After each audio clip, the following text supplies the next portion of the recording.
Bismillahirrahmanirrahim. Assalamualaikum warahmatullahi wabarakatuh. Innal hamdalillah wassalatu wassalamu ala Rasulillah. Asyhadu an la ilaha illallah wahdahu la syarikalah wa asyhadu anna Muhammadan abduhu wa rasuluhu la nabiyya ba'da. Puji syukur kepada Allah yang telah memberikan rahmat nikmat kepada kita pada malam hari ini. Kita beri kesempatan dan kesehatan sehingga bisa hadir di Masjid Taqwa ini dalam rangka melaksanakan kegiatan Ramadan. Selawat dan salam kita mohonkan kepada Allah, semoga dilimpahkan kepada Nabi dan Rasulnya Muhammad SAW. Yang terhormat pimpinan cabang Muhammadiyah Kampung Durian, ketuanya hadir nih, Bapak Dian. Pimpinan cabang Aisyah Kampung Durian, kemudian pimpinan majelis dan pimpinan Ortom cabang Kampung Durian, mungkin pimpinan ranting juga hadir bersama kita pada malam hari ini. Bapak Ibu,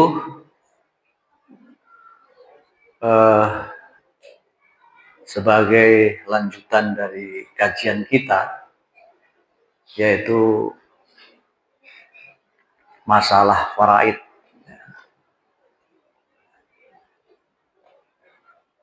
Sekali lagi kita sampaikan bahwa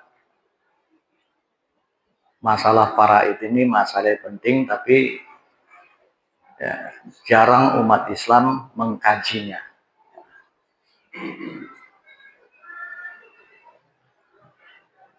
Terperincinya Allah menetapkan bagian kepada ahli waris secara eksak,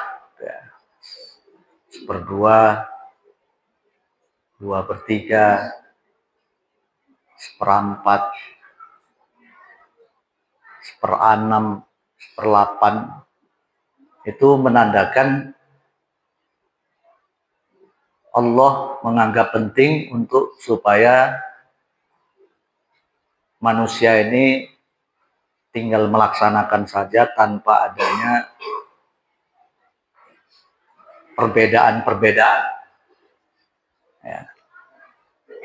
Bahkan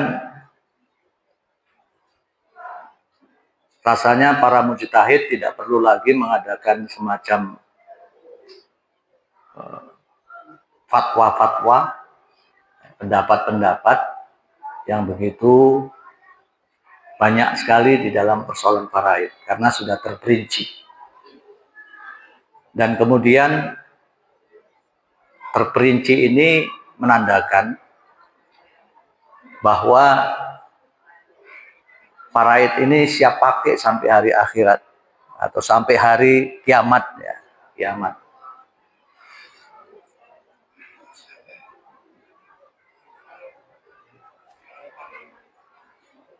Kewajiban membagi harta faraid itu sudah jelas, sudah saya sampaikan. Quran surah An-Nisa ayat 7, bahkan hadis-hadis Rasul menyatakan aqsimul malal faraid bi kitabillah, bagilah harta warisan itu berdasarkan kitab Allah, yaitu Al-Quran.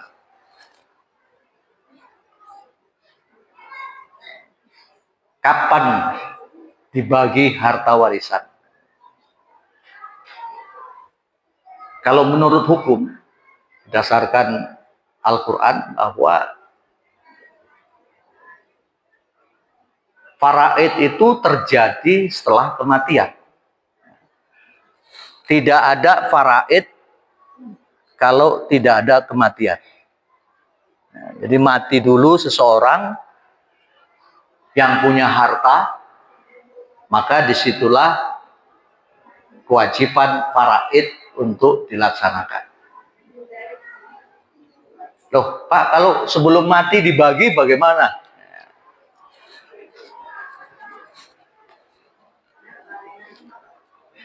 Sebelum mati seseorang, hartanya dibagi, itu bukan faraid. Ya.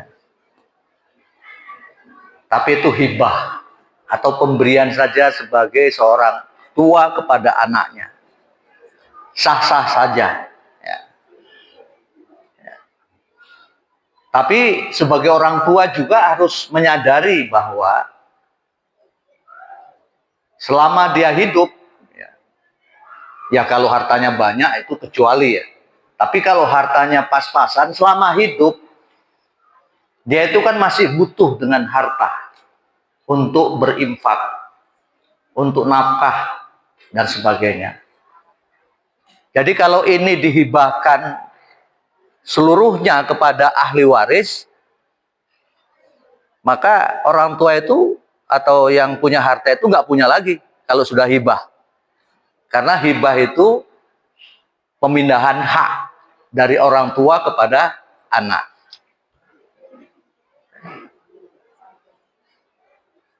Pernah kasus terjadi, sebelum mati dibagi semua harta itu. Habis. Dia pun bagi rata. Kebetulan orang Jawa. Saya orang Jawa. Ya. Sudah habis semua dibagi, orang tua itu nggak punya apa-apa lagi. Numpanglah sama anak yang pertama. Ya, namanya orang tua dengan anak, itu pola pikirnya sudah beda. Itu. Biasanya nggak tahan lama, timbul persoalan-persoalan. Ya. Maka konflik terjadi, pindah ke anak yang kedua, pindah ke anak yang ketiga. Terakhirnya semua nggak nyaman orang tuanya dengan anak-anaknya, dia pun nyewa. Hartanya sudah habis, sudah balik nama semua. ini yang tidak maslahah ini. Ya. Jadi jangan pula sebagai orang tua keburu membagi harta warisan kepada anak-anaknya, ya, dan dia mengabaikan kepentingan diri sendiri. Ya, terakhir dia merana, ya, merana. Jadi membagi harta sebelum mati, ya, seseorang itu belum mati hartanya sudah dibagi, itu sah-sah saja. Ya. Ya kalau banyak tentunya separuh lah dibagi kepada anak-anaknya, separuh untuk dirinya. Sehingga dia nanti bisa bebas menggunakan harta itu untuk infak, untuk nafkah, untuk kepentingan ya, dirinya. Ya. Karena dia masih hidup butuh harta. Memang harta ini penting. Ya. Kemudian setelah mati, ya tadi saya katakan setelah matinya seseorang baru faraid terjadi. Ya, makanya perlulah orang-orang tua, tentunya di kalangan warga Muhammadiyah, memberikan pemahaman lah kepada anak-anak, ya, anak cucu kita, ya, yang bakal kita tinggalkan. Setidaknya mereka itu mengerti hak-hak terhadap harta orang tuanya. Jangan setelah kita meninggal, di situ muncul konflik antara anak-anak kita. Dan ini banyak terjadi. Ya, banyak terjadi. Sudah pernah saya katakan, sebelum meninggal orang tua, ya kita merasa aman-aman saja itu sebenarnya harta itu. Tapi setelah meninggalnya orang tua, disitulah anak-anak itu merasa berhak untuk memiliki, sehingga mungkin karena keimanannya, kesadarannya, ilmunya nggak cukup di situ, ya, dia pun berusaha dengan sekuat tenaga berbagai cara untuk menguasai harta. Bahkan ya, bagi mereka yang tidak memiliki keimanan itu, ya, memakan harta di antara mereka itu dengan cara batil, ya, sah-sah saja. Makanya Allah mengingatkan wala ta'kulu amwalakum bainakum bil batil wa tudlu biha ilal hukam litakulu fariqam min amwalin nas bil ismi wa antum ta'lamun. Jangan sekali-kali kamu memakan harta di antara kamu, termasuk di dalam keluarga itu. Tidak boleh. Kalau sudah orang tua kita meninggal harus menjaga, ya, menjaga. Nah, ini di sini kadang-kadang jadikan kesempatan. Karena mungkin di antara ahli waris itu belum dewasa, belum tahu. Pada saat itu digunakan kesempatan sama yang tahu, yang lebih tua. Dimanfaatkan harta waris untuk kepentingan dirinya atau kelompoknya. Karena di keluarga itu mungkin buat kelompok-kelompok. Ada. Sehingga ketika dia dewasa, dia menanyakan, mana bagian saya? Ini selalu terjadi. Ya. Memang manusia ini kalau sama harta, itu luar biasa. Memang harta itu begitu menggoda. Ya. Menggoda sekali. Kalau laki-laki, itu enggak pala. Kalau perempuan suka kali sama harta. Ya. Kalau perempuan. Laki-laki suka sama perempuan. Jadi kalau cari perempuan hartanya habis segala, semuanya pun nggak masalah. Yang penting dapat perempuan. Ini kalau laki-laki. Ya. Tapi kalau perempuan biar calonnya itu tua bangka nggak apa-apa. Yang penting berharta. Ya mungkin kesimpulan ini ada tepat ada enggaknya. Ya. Bapak Ibu sekalian, ya. Jadi sekali lagi, ketika meninggal seseorang, disitulah pembagian harta waris. Jangan ditunda-tunda kalau bisa. Saya pernah memberikan nasihat kepada keluarga yang kematian, supaya karena hartanya banyak, saya takut terjadi persoalan. Semoga setelah ini ya, dibagi. Oh marah-marah, ya. Kuburannya aja belum kering, ya. Penunggu kering kuburannya, ya. Pengalaman saya ketika orang tua saya meninggal itu di malam ketiga saya kumpulkan, saya bagi dengan para itu. Sampai sekarang nggak ada persoalan. Ada juga pendapat orang, pendapat ini. Faraid itu kalau komplek katanya. Ini tempatan dari Mesir pula ini. LC. Kalau nggak komplek kan nggak apa-apa, sah-sah saja. Loh. Jadi percuma Allah mengatur sedemikian rupa secara terperinci ya ayat-ayatnya untuk diikuti sebagai hudan dan furqan. Kalau nggak sana keadilan yang ditetapkan melalui faraid itu keadilan menurut versi Allah, bukan menurut kita. Memang kalau menurut kita mungkin ya li zakari mislul hazil unsayain itu nggak cocok. Ya. Tapi kalau dikaitkan dengan tanggung jawab, sesuai kali. Saya sebagai anak laki-laki, adik saya perempuan, ya, meninggal orang tua saya mamanya harta 3 miliar, saya dapat 2 miliar, adik saya perempuan dapat 1 miliar. Ya. Yang banyak-banyak hanya supaya enak. Kalau sikit-sikit kan 100.000 kan nggak enak, miliar loh. Walaupun kita nggak pernah punya, mungkin. Ya. Yang 1 miliar itu hak adik saya secara mutlak. Yang 2 miliar saya dapat, itu bukan punya saya sendiri. Saya berkewajiban untuk menghidupi keluarga, anak, dan sebagainya. Jadi istri itu berhak, Bang, dapat warisan. Ya. Mintalah. Nah. Karena dia berhak untuk dikasih nafkah. Ya. Kalau adik saya mungkin ketika itu pulang, suaminya bilang, "Dek, kan dapat warisan, di rumah kita bocor ini." Ya. Loh, itu kewajiban abang, bukan kewajiban saya. Rumah itu kewajiban abang. Berarti yang 1 M itu milik pribadi.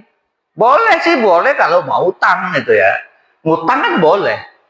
Jadi harta yang dimiliki istri, ya, walaupun istri itu nggak boleh kita sembrono. Contoh, kita telah memberikan mahar. Ketika akad nikah maharnya 1 miliar. Ya. Setelah nikah punya anak, seolah-olah nggak ada masalah, diambilnya saja itu harta. Nggak boleh. Itu hak mutlak istri. Kalau mau ngambil, permisi dulu dengan utang kek atau bagaimana. Ya. Nah, makanya mahar itu wajib hukumnya dalam proses pernikahan. Nggak sah nikah tanpa mahar. Walaupun dia nggak masuk dalam rukun nikah, nggak sah, ya. Walaupun nggak disebutkan dalam akad utang namanya, ya wajib dibayar. Jangan sudah diungkapkan dalam akad nikah utang, sudah sampai anaknya 12 nggak dibayar-bayar. Alah, istri saya aja kok nggak bisa itu. Itu kenapa Bu kok 12 kok pada orang tua saya anaknya 12, ya. Tapi nggak masalah. Semua hidup, saya sekarang hidup. Ya. Sekarang anak 2, 3 aja pening orang tua itu. Ya. Bahkan anak yang satu pun kadang-kadang curhat bolak-balik kepada kita. Anak yang satu, cuma apa ini Pak? Anakku ini nggak bisa diatur. Ya. Itu karena bapak anaknya cuma satu, saya bilang. Coba kalau banyak, gampang aturnya. Ya. Maaf ya, yang anak satu kadang-kadang mentiku gitu ya. Ya. Dimanjakan, ya. Tapi kalau banyak mana bisa dimanjakan. Nah ini, jadi jangan ditunda-tunda kalau sudah bisa dibagi harta warisan itu. Jangan ditunda-tunda, karena harta itu kan sifatnya ada nyusut ya, penyusutan, ya Pak ya, ada. Kita punya mobil, sekarang dibeli, 3 tahun yang akan datang nggak laku seperti harga yang sekarang. Ya, menyusut. Ya. Bahkan karena nggak dibagi tadi, seenaknya saja yang besar-besar abang kita, kakak kita menikmati harta itu tanpa perhitungan. Ya, tahu-tahu sudah 3 tahun baru dibagi. Yang seharusnya kalau dihitung itu 3 miliar jadi 2 miliar. Kemana yang 1 miliar? Ayo. Kemana yang 1 miliar? Gak tentu arah. Itulah tadi, jangan kamu makan harta kamu dengan cara yang batil. Banyak orang karena hebatnya pengaruh harta tadi, cara batil pun jadi. Bila perlu, ya, diongkosin itu advokat supaya memenangkan perkaranya. Padahal dia sudah tahu, dia tahu bahwa apa yang akan dilakukan itu adalah menyabot harta adik-adiknya. Tapi karena rakusnya kepada harta, dilaksanakan. Watadlu biha ilal hukam litakulu fariqam min amwalin nas bil ismi, dengan dosa, cara dosa. Wa antum ta'lamun. Kamu tahu, tapi kamu kerjakan. Ah, ini banyak sekali. Banyak kejadian persoalan-persoalan ini di dalam masyarakat kita. Ya. Ya. Kemudian ada hal-hal yang perlu dipahami. Apa yang menyebabkan terjadinya waris mewarisi? Kan? Yang pertama tentunya waris mewarisi itu disebabkan karena kekerabatan, ya, karena darah. Ya, jadi seorang ayah punya anak, ya, cucu, atau ayah punya ayah juga, nah itu namanya kerabat yang dilahirkan dari mereka. Jadi ada sifatnya vertikal, ya, vertikal ke atas, ada yang ke bawah, ada yang horizontal. Itu kalau kerabat. Jadi ayahnya, kakek itu adalah ahli waris. Kemudian anak, cucu, cicit ahli waris. Saudara laki-laki, saudara perempuan horizontal, ahli waris. Ya. Tapi apakah semua dapat? Ya enggak, ya. Nah, itulah perlu dipelajari. Karena yang dapat itu hanya orang-orang yang dekat dengan si mati tadi, yang paling dekat. Ya. Zonanya itu dekat. Ya. Contoh, Semua ahli waris ada, ke atas lengkap, sampai kakek nomor 2 ke atas, sampai cucu cicit ada, saudara semua ada. Itu yang dapat cuma 5. Cuma 5 saja. Yang pertama adalah suami atau istri, keduanya kan kalau meninggal ya. Suami kalau meninggal istrinya, istri kalau meninggal suami. Yang kedua, ayah kandung si mati. Ketiga, ibu kandung si mati. Yang keempat, anak laki-laki si mati. Yang kelima, anak perempuan si mati. Kalau ini ada, maka semuanya itu terhalang, terhijab. Ya, terhijab. Jadi hijab ini juga ada hijab hirman, ada hijab nukson. Ya, maka perlu pelajari memang. Kalau nggak dipelajari, kita nggak tahu. Ya, jadi ini adalah kerabat. Dan mereka tetap berhak, kecuali ada hal-hal peristiwa yang dilakukan. Ya. Contoh, ya, seorang anak akan terhalang tidak mendapat harta warisan karena dia membunuh ayahnya. Nah, ini. Ya, ayahnya udah tua nggak mati-mati, anaknya ini kepingin harta. Ya. Diracunnya bapak, ketahuan dia. Nah, ya. Maka pembunuh tidak akan mendapat harta warisan. Mungkin kasus ini ada juga ini, ya, ada. Ya. Yang kedua, beda agama, ya. Sudah kerabat tadi beda agama, bapaknya atau anaknya murtad. Ya. La yarisul muslimun al kafiro walal kafiru muslimah. Tidak berhak mendapat warisan orang, tidak berhak ya mendapat warisan dari orang muslim kepada orang kafir atau sebaliknya. Ya, jadi kalau ada di antara keluarga kita murtad, putus hubungan waris mewarisi. Ya, yang kedua, sebab-sebab mewaris itu pernikahan, nikah. Jadi nikah itu adalah akad. Nikah itu akad. Ya. Dengan akad itu ada hak kewajiban. Aku terima nikah ini, maharnya 5 juta rupiah, utang. Walaupun utang sah nikahnya, ya, sah. Ya. Seandainya ini terjadi umpamanya, saya menikah kepada seorang perempuan kaya ini, kaya raya, miliarder, ya. Akad nikah saya terima nikah ini maharnya 100 juta rupiah. 100 juta rupiah itu pun dikasih sama perempuan itu, saya miskin ya. Ya, bisa aja kan terjadi, ya. Kan bisa, dia ngasih untuk mahar kepada saya. Kan sudah milik saya, duit itu kan. Saya kasihkan lagi sebagai mahar, kan sah itu. Ya. Setelah akad nikah selesai, dianggap sah, bilangan detik mati istri saya itu, jantungan. Kebetulan belum punya anak. Kalau belum punya anak, maka saya dapat setengah bagian. Yang ditinggalkan 10 miliar pula, Pak. Dapat 5 miliar saya, Pak. Dekat dengan akad nikah saja dapat. Makanya Pak Padian, bolehkah kita cari perempuan-perempuan kaya? Boleh-boleh saja. Perempuan pun boleh cari laki-laki yang kaya, kayak nggak apa-apa. Itu kan usaha. Yang materialis itu nggak gitu. Aku nggak mau kawin kalau nggak sama orang kaya. Itu baru materialis. Tapi kalau aku mau cari calon suamiku yang kaya, silakan. Itu namanya perempuan pintar. Ya, karena rumah tangga tanpa dipupuk dengan harta, kurus itu nanti. Ya. Kurus. Ya.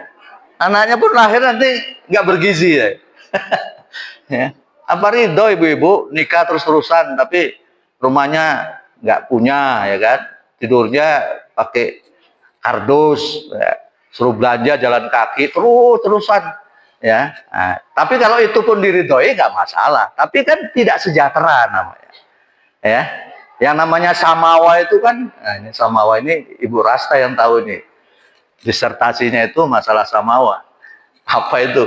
Ya, ya. Syarat-syaratnya bisa terwujud. Ya. Samawa itu salah satunya dengan harta juga, ya, yang mendukung. Bapak dan saudara-saudara sekalian, jadi akad nikah, walaupun dia itu ya akad, tapi mempunyai ya apa namanya kekuatan hukum, sehingga dengan itu suami istri ini berhak waris mewarisi, ya, berhak mewaris. Bagaimana Pak kalau saya itu nikah siri? Ada juga ini nikah siri, ya. Muhammadiyah setelah melalui majelis tarjihnya, nikah siri itu zolim, jangan dilakukan. Nikah itu harus terang-terangan, jangan disembunyikan, ya. Jangan mau anak-anak gadis jangan mau itu sama seperti itu, ya. Harus diiklankan, ya. Sehingga hak kita itu ada. Kalau disirikan ya disembunyikan jadinya. Bila perlu diakui oleh hukum positif, kan itu. Supaya kita bisa mengadu ya berdasarkan akta atau fakta hukum bahwa kita telah menikah. Ya. Jadi nikah siri itu tidak ada hak untuk mendapat warisan karena memang dilakukan secara zalim itu. Yang dirugikan perempuan itu. Ya. Wanita yang sudah dinikahi tapi ditalak dalam suasana iddah berhak mewarisi. Iddah. Nah ini kajian persoalan ini pun kadang-kadang umat Islam pun nggak tahu iddah ini. Ada iddah hamil, ada iddah orang istri yang masih aktif haid, ada iddah kematian suami, ada iddah ya menopause. Karena ada orang Islam yang sudah ditalak, yang mentalak istrinya itu ya sudah bertahun-tahun dipakai lagi gitu. Nah ini kan nggak betul ini, ya, nggak betul. Memang kalau sekarang kita kaitkan dengan hukum positif, nggak sah talak itu tanpa di depan hakim, nggak sah. Jadi di rumah itu mentalak istrinya nggak sah menurut hukum positif ya. Tapi ini kan sebenarnya membela kaum wanita ini. Ya, sahnya talak apabila di depan pengadilan. Nah. Jadi Bapak dan saudara-saudara sekalian, yang pertama tadi karena kerabat, yang kedua karena pernikahan. Maka berhaklah di antara mereka untuk saling waris mewarisi. Jadi istri berhak mewarisi suaminya kalau meninggal. Kalau meninggal suaminya belum punya anak, maka si istri mendapat 1/4. Tapi kalau suaminya punya anak, maka istri mendapat 1/2. Nah, itu kan eksakta itu, saudara. Ya, pembagian yang pasti. Barangkali ini dulu yang dapat sampaikan. Banyak-banyak pun nanti ya, pening juga. Ya. Kajian Ramadan ini nggak ada tanya jawab, ya kan? Nggak mungkin tanya jawab. Nanti nggak sholat kamu Ramadan. Ya, ya. Nggak apa-apa kalau mau open house saya pun terbuka rumah saya ya kalau bertanya ya. Sini banyak pakarnya ya, masuk Ibu Rasta pakarnya ini ya, dari hukum Pak Dian mungkin hukum ya, iya ya, tapi hukum positif ya, ya hukum positif ya. Ya. Jangan salah kamar nanti orang Islam ya membagi warisan ke hukum BW. Ini enggak. Nah, itu tidak betul ya, ke pengadilan negeri. Itu salah kamar itu ya. Mudah-mudahan ada manfaatnya bagi kita semua. Lebih kurang mohon maaf. Wassalamualaikum.